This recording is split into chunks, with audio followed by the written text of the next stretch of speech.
Welcome. I am N.S. Lavanya, Assistant Professor, Department of English, KCS Kasinadar College of Arts and Science.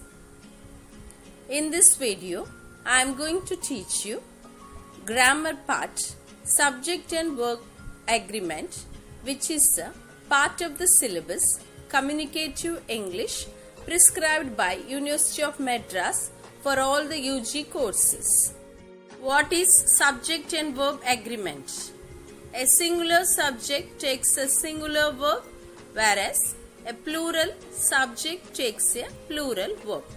Example, the list of items dash on the desk. Here, if you know that the word list, the subject is singular, then you have to use is. The list of items is on the desk. That is the answer. It is singular, so it takes a singular verb. So next we'll see the rules of subject and verb agreement. Rule 1. Subject-verb agreement with a singular noun. If the subject is a singular noun or a pronoun, that is, the first word he, I, she or it in the sentence, we must ensure that we use a singular verb to write a correct sentence. Look at the example. She is playing the guitar. The postman is asking for your signature. The movie has caught everyone's attention. Does he know the minister well? She is cheering the team. He enjoys music. My mom drives carefully.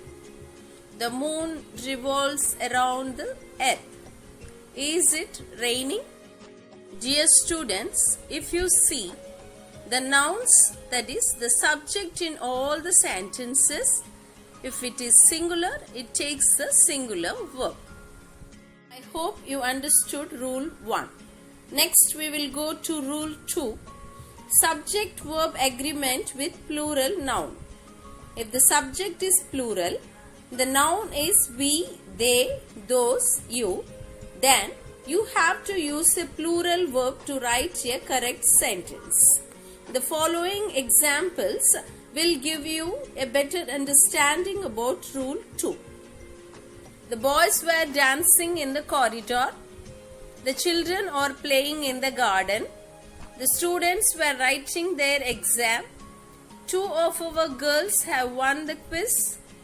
We have finished our homework. Both the boys have worked hard. Philip and Luke are swimming. The teachers are correcting the answer sheets. Farmers work in the fields. In all the sentences, the subject is plural, hence it takes a plural verb. Next, rule 3.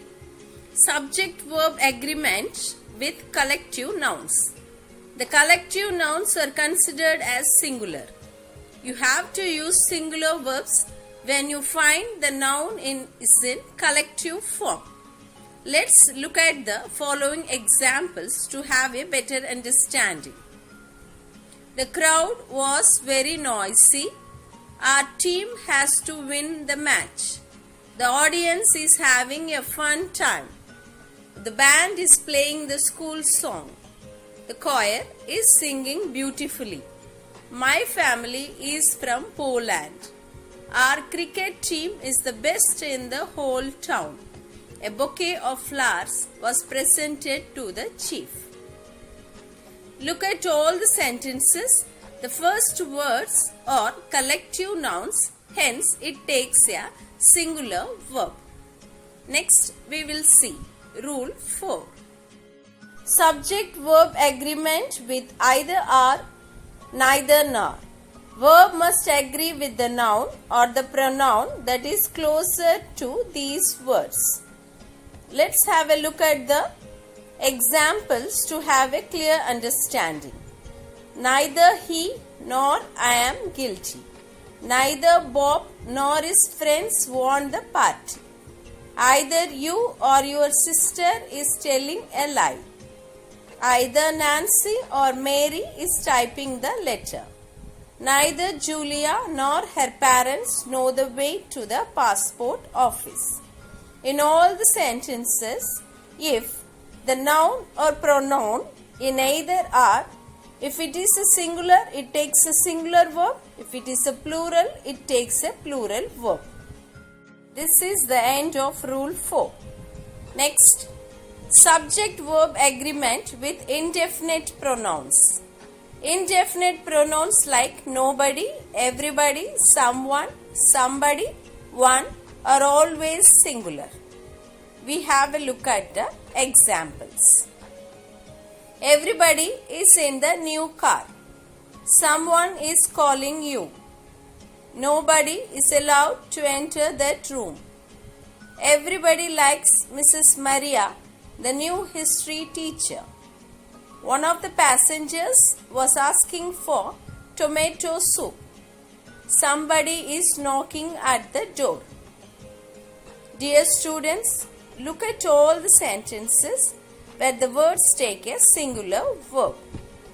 Next, rule 6. We use singular verbs for uncountable nouns. See the sentences. There is sufficient food in the refrigerator. Cold weather is a problem in this part of the country. Sugar is yet to get over in the container. Salt is obtained from sea water. Milk with cornflakes is one of my favorite breakfast options. In all the sentences, uncountable nouns take a singular verb. Rule 7. A plural noun takes a singular verb when it is a name such as Paris, China, Arabian Nights and so on. Look at the examples. China is the most densely populated country. Norway is a very cold country. The Power of Positive Talk is a good book. Look carefully how the linking verbs are used in all the sentences. You have to learn this basic grammar to improve your skills in English language. All the best. Listen carefully. Write it. Thanks for watching this video. We meet again with another interesting topic.